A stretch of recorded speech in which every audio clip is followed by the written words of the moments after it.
All right, so let's carry on with IR100 here. So after the first bit where you use Wireshark to see some Modbus traffic, then you got to do some things which are why you must use a virtual machine. First, you add a Windows Defender exclusion, and this works as expected, but you end up excluding the whole C drive, so Windows Defender is no longer going to protect you from malware. You have to do this, but of course you wouldn't want to do that on a machine you're actually using for email and personal things. And then you have to install Metasploit, and here um, there are some tricks. In the first place, use Firefox, not Internet Explorer or Edge.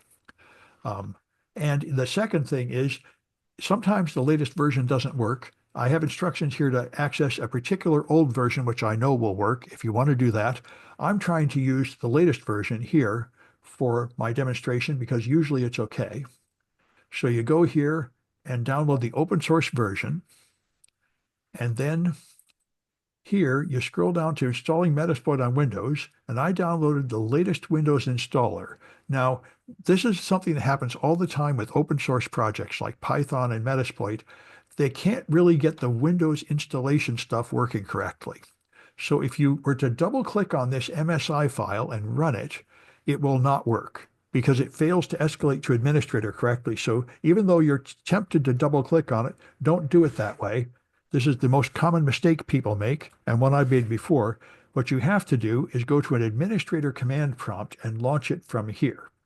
So I'm using this one to run the Modbus stuff. I'm going to open another one, run as administrator, and now get to my downloads folder again, which is users. And on my machine, I'm called student and downloads. And I do a directory, and I see the Metasploit installer here. And I'm pretty sure I just run it from here, but let me go back to my instructions and make sure I'm following my path. Right, download it. Now, just run it with /run it. Okay.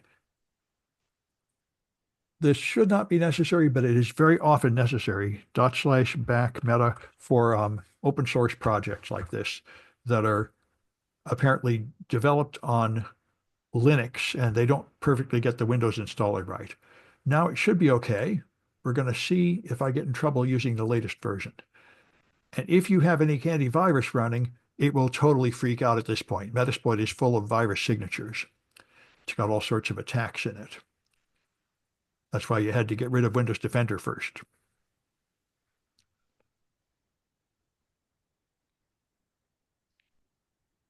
All right, looks like that's going.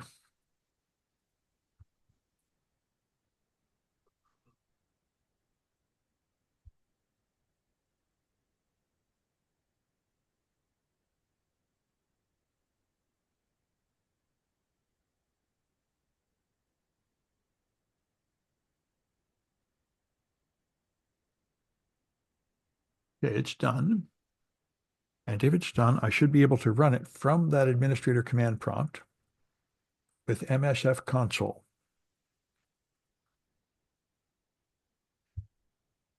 Right. Oh, I have to open a new administrator terminal. That's right. This is another common, this thing about Windows. It doesn't, if you add a new program, it changes the path and it does not update the path in existing command prompts. You have to open a new one to get the new path.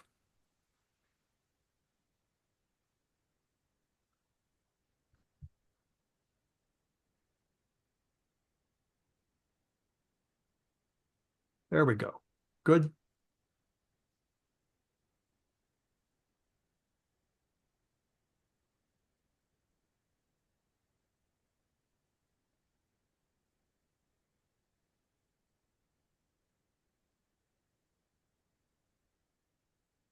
All right. So Metasploit is a all-purpose pen testing tool.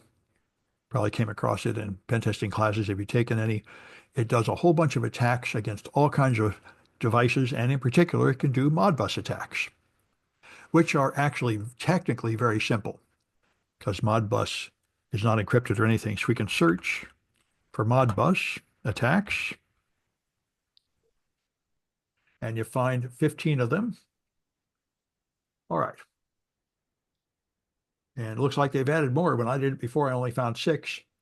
All right, so the one we want is the find unit ID attack. So let's see if I can, whoops, if I can figure out how to scroll in my window here. All right. There we go. Read coils.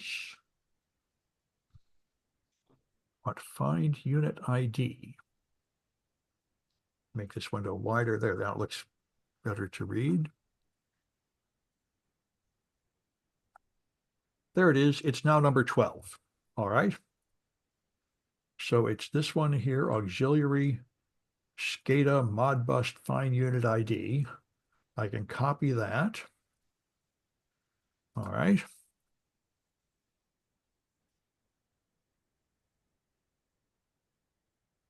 There we are. So it's use. Hopefully I copied it. And I think I can just use the number, actually, use 12. Yep, that gave me scanner, SCADA, Modbus Find Unit ID. Let me just get my Windows set up so I can see what I'm doing and the instructions. There we are. Now I can show the options. All right. And it shows there aren't that many options. The only thing we need to specify is our hosts, the target IP address, which is going to be this machine. I can probably use 127.0.0.1, I imagine. Yep, that's it. All right. So set our hosts to 127.0.0.1 because I'm already on the machine, and set unit ID to 10. This is how many units it's going to hunt for. Remember, our slave is number 2, 10, and then run. This is going to scan to see if there are any Modbus devices available in that region.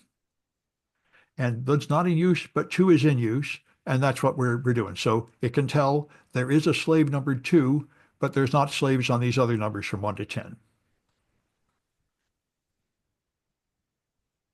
And then we can read data from the slave with these commands.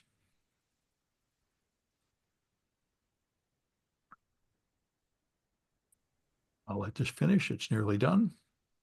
Okay, now we can use, I should be able to use tab completion, auxiliary, yep, scanner, SCADA, Modbus, client, yeah.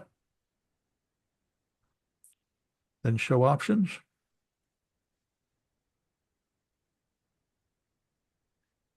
All right, and there's a data address up there. Yeah, there it is, Modbus data address. And we need to set that to 0. I'm not entirely sure what that means, but that's what you got to use.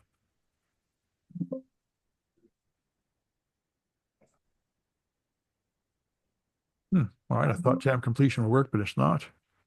Data address. Oh, it's because I used use instead of set, that's why. All right, let me just backspace all of this. All right, set data address.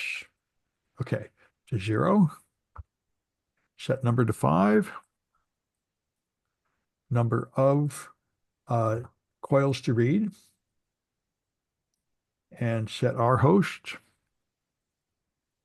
127.0.0.1 and set unit number to 2 and then run. So we can read, and there it is reading them. It's getting all zeros.